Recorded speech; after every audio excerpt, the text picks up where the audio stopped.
অনেকটা মৃত্যুকূপে পরিণত হয়েছে রাজধানীর কুড়িল বিশ্ব রোড সংলগ্ন রেল ক্রসিংটি।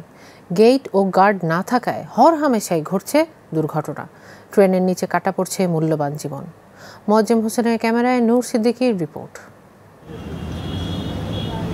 সাধারণ যে কোনো পথের মতোই অবলীলায় চলাচল করছে মানুষ। কারো কানে ফোন, কেউ বা গল্প করছেন, কেউ আবার ফেসবুক ঘাঁটতে ঘাঁটতে যাচ্ছেন আনমনে। অথচ এটি একটি রেল ক্রসিং, যে কোনো সময় চলে আসতে পারে ট্রেন।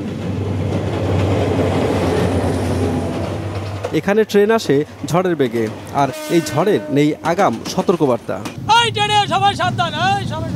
ট্রেনে আসতে দেখলে সাধারণ মানুষকে স্থানীয় কিছু ভ্রাম্যমাণ ব্যবসায়ী চিৎকার করে হুঁশিয়ারি দেন। তাদের হাক ডাকি এখানকার গেট, সিগন্যাল বাতি। ওরা কোনো দিকে তাকায় না, মোবাইল কানে থাকে, হেডফোন আছে, হেডফোন দিয়ে রায়। আমরা ভাই এই যে এত জোরে জোরে কয় যে ভাই এই যে ট্রেন আইতেছে ভাই, অনেক মানুষ সরাই ভাই। টুমুর আছে না, দেখা যায় না, তারা বলি যে আপনারা দেখে উনি যান, আমরা আগের থেকে চিল্লাচিল্লি করি। রেল লাইনটি 3 ডিগ্রি করে বাঁকা হয়, ট্রেন খুব কাছে না এলে চোখে পড়ে না কারো। তাছাড়া এই ক্রসিংয়ের পাশেই মহাসড়ক হওয়ায় বোঝার উপায় থাকে না কোনটা ট্রেনের আর কোনটা অন্য যানবাহনের হর্ন। দুনো পাশেই হর্ন বাজে, তো মানুষ তো আতঙ্ক হয়ে যায়, মাঝখানে পরে সমস্যা এই জন্য দেখা দেয়। এই রাস্তাটা এমনভাবে বাঁক নিছে, এইখানে ক্রস করার সময় যদি কোনো ট্রেন ঢুকে পড়ে শুধু তখনই হয়তো দেখা যায়, কিন্তু তখন নিজেকে রক্ষার উপায় থাকে না।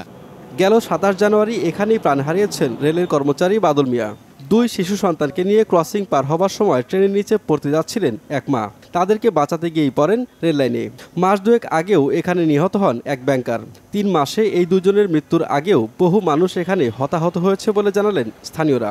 রাত্রে অনেক সময় যে এখান থেকে পার হইতে না, জুতা আটকে যায়, ঠিক আছে, তারপরে আবার আটকা পড়ে কি হয়, কাইতে পড়ে যায়, অনেক সময় অনেকে কি হয় বেহোশের মতো হয়ে যায়। পার হইতেছে, হঠাৎ করে ট্রেন চলে আসে, মানে হুইসেল দিয়ে আসে নাই, হঠাৎ এখানে কাছে আসার পর হুইসেল দিছে, তখন বুঝতে পারছে ট্রেনটা যাইতেছে। 2 বছর আগে কুড়িল ফ্লাইওভার খুলে দেওয়ার আগ পর্যন্ত এখানে গেট ও গেটম্যান ছিল। গেটম্যানদের রুমও ছিল, যেখানে এখন ঝুলছে তালা। রোজ লাখো মানুষ ঝুঁকি নিয়েই ক্রসিংটি পার হচ্ছেন।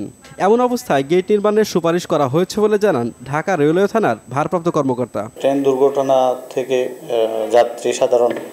জনসাধারণ আপনার রক্ষা পায়, এই মর্মে আপনার রেল ক্রসিং সেখানে গেটম্যান এবং সেখানে ব্যারিয়ার নির্মাণ করে যাতে সাধারণ বা জনগণের যাতে দুর্ঘটনা থেকে রেহাই পায়, এই জন্য আমরা সেখানে তাদেরকে পরামর্শ প্রদান করছি। ঝুঁকিপূর্ণ এই ক্রসিংটিতে দুর্ঘটনা বন্ধে কী ব্যবস্থা নেওয়া হচ্ছে তা জানতে রেলওয়ের মহাপরিচালক আমজাদ হোসেনের সঙ্গে যোগাযোগের চেষ্টা করলেও কথা বলতে রাজি হননি তিনি। নূর সিদ্দিকী, মাছরাঙা সংবাদ, ঢাকা।